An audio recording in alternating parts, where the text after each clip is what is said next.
Aujourd'hui, Sean Strickland est un des combattants les plus controversés de l'UFC et je vais vous raconter son histoire parce qu'elle est tout simplement passionnante. Tout d'abord, pour ceux qui ne me connaissent pas les gars, moi c'est Dim, créateur de contenu sur le MMA, plus globalement sur les sports les gars, ma DA c'est les sports, c'est ça que je kiffe.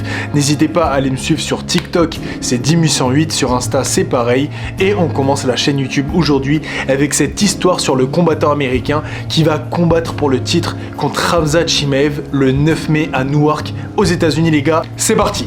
Sean Strickland, c'est un homme connu pour ses conférences de presse totalement chaotiques, ses déclarations provocatrices et son attitude brutale dans la cage. Mais derrière ce personnage controversé se cache une histoire que beaucoup de fans ignorent. Une histoire d'enfance violente, de colère incontrôlable et d'un garçon qui aurait très facilement pu finir en prison au lieu de devenir champion du monde.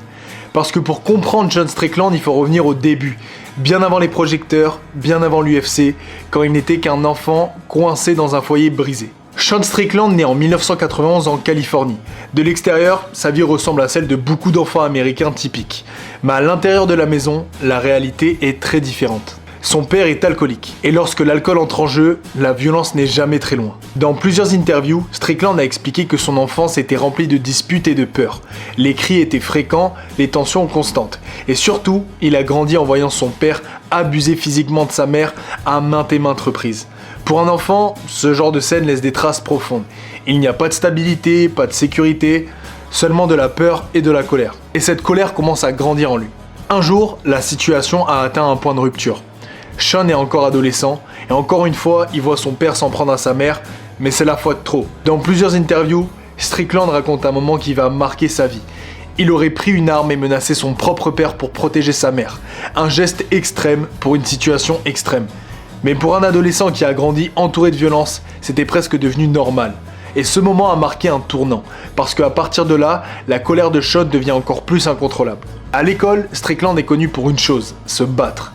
Les conflits sont constants.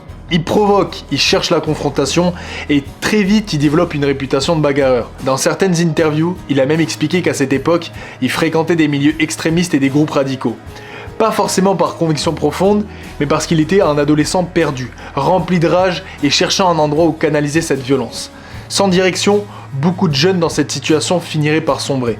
Mais un événement va changer le cours de sa vie. Un professeur de son école lui fait remarquer quelque chose chez lui, son agressivité, cette colère, mais aussi un potentiel. Il lui suggère alors une idée simple, essayer un sport de combat, n'importe lequel. Il pouvait parler de boxe, de muay thai, de jiu-jitsu brésilien, de judo, de lutte ou de MMA. Et c'est la dernière option qui va plaire à Sean Strickland, le MMA. Donc Sean va finir par pousser la porte d'une salle de MMA et dès le premier entraînement, il y a quelque chose qui change. Pour la première fois de sa vie, toute cette colère trouve un cadre. Parce que dans la cage, la violence n'est plus chaotique. Elle est contrôlée, encadrée par des règles et surtout, elle devient un outil. Strickland découvre alors quelque chose qu'il n'avait jamais fait auparavant, un objectif. Et en fait, très rapidement, Sean Strickland, il va comprendre que pour lui, c'est naturel de combattre. Son style, il est simple, efficace, pression constante, beaucoup de volume et de frappe, et surtout une mentalité de guerrier. Et ce mental, il vient directement de son passé. Quand on a grandi dans le chaos, la pression d'un combat semble presque normale. Strickland commence à enchaîner les combats amateurs, et puis il va passer professionnel parce qu'il va avoir beaucoup de succès en amateur. Et rapidement, les organisations commencent à remarquer ce jeune combattant agressif et sans peur. Et en 2014, Sean Strickland va signer avec l'Ultimate Fighting Championship, plus connu sous le nom de l'UFC, la meilleure et plus grande organisation mondiale de MMA. À l'époque, il n'est encore qu'un prospect. Mais au fil des années, il continue de progresser. Son style devient reconnaissable. Une garde très haute, un jab constant et une pression mentale permanente sur ses adversaires. Et sa carrière ne sera pas un long fleuve tranquille. Il va connaître des défaites, des blessures et même un grave accident de moto qui aurait pu mettre fin à sa carrière. Beaucoup pensaient qu'il ne reviendrait jamais au même niveau. Mais Strickland, vous avez compris, avec son caractère, il n'est pas du genre à abandonner. Et aujourd'hui, Sean Strickland, il est autant connu pour ses combats que pour ses déclarations. Conférences de presse explosives, provocations, un franc-parler qui choque souvent les fans. Certains pensent qu'il joue un personnage, d'autres pensent qu'il est simplement lui-même. Mais une chose est sûre, son passé a façonné sa personnalité. Parce que grandir dans un environnement violent change la manière dont on voit le monde. Et Strickland lui-même l'a souvent reconnu. Pour l'anecdote, Sean Strickland, dans une interview, il avait dit que s'il n'avait pas rencontré le MMA, pour sûr il serait en train de vendre de la méthamphétamine dans les rues et il aurait fini en prison en Californie. Donc le MMA en fait ça a vraiment sauvé sa vie. Et là où sa vie va vraiment bousculer à Sean Strickland, c'est que après avoir battu notre français Nassourdine Imavov, Sean Strickland, on va lui donner une chance au titre contre Israël Adesanya les gars, littéralement. Et à ce moment-là, Sean Strickland il va être coté à 7 selon les bookmakers de Las Vegas et les bookmakers en France. Il y a personne qui voit Sean Strickland gagner Israël Adesanya.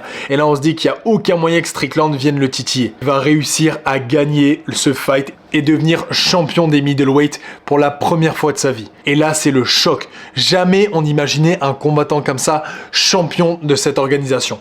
Et en fait, à ce moment-là, Sean Strickland, la cote de popularité de Sean Strickland à ce moment-là, elle va prendre un gap énorme. En fait, elle va arriver tout en haut et en fait, elle va jamais redescendre. Même s'il perd son titre contre Dricus du Plessis, il a encore beaucoup de fans parce que les gens, ils aiment bien ces anti-héros comme Sean Strickland. Alors, vous l'avez compris, si vous suivez Sean Strickland sur Twitter ou sur X, il poste pas que des choses intelligentes, bien évidemment. Il peut poster des choses à la limite du racisme, de l'islamophobie. Sean Strickland, en fait, il a pas de limite. Mais ça fait partie aussi du show à l'américaine, du show pour se vendre. Donc en fait, c'est très dur de savoir ce qu'il pense vraiment et ce qu'il pense pas, ce qui est pour son personnage. Ça, c'est quelque chose qu'il y a seul lui qui peut savoir. Moi, je suis pas là pour prendre parti, les gars. Bien évidemment, on condamne toute forme de racisme. Je voulais apporter un peu de contexte à la vie, à la personne qui est Sean Strickland. Et je pense que c'est un homme qui aura toujours une grosse douleur au fond de son cœur, et que du coup, il va l'exploiter comme il peut. C'était l'histoire et la vie de Sean Strickland en court format, les gars. N'hésitez pas à me dire si vous avez kiffé. On va pouvoir faire des formats plus longs sur d'autres combattants. Je vais aussi vous emmener avec moi sur un vlog où on couvrira l'Ares et l'Hexagone du 10 et 11 avril, les gars. Ça va être incroyable. Donc, n'hésitez pas à vous abonner à la chaîne. Vous savez déjà, si vous pouvez mettre un petit like les gars, ça fait vraiment plaisir. N'hésitez pas à commenter également. Et si vous avez des idées de vidéos, c'est avec plaisir qu'on vous fait ça les gars. Merci à tous, c'était ma première vidéo YouTube les gars, et à très vite.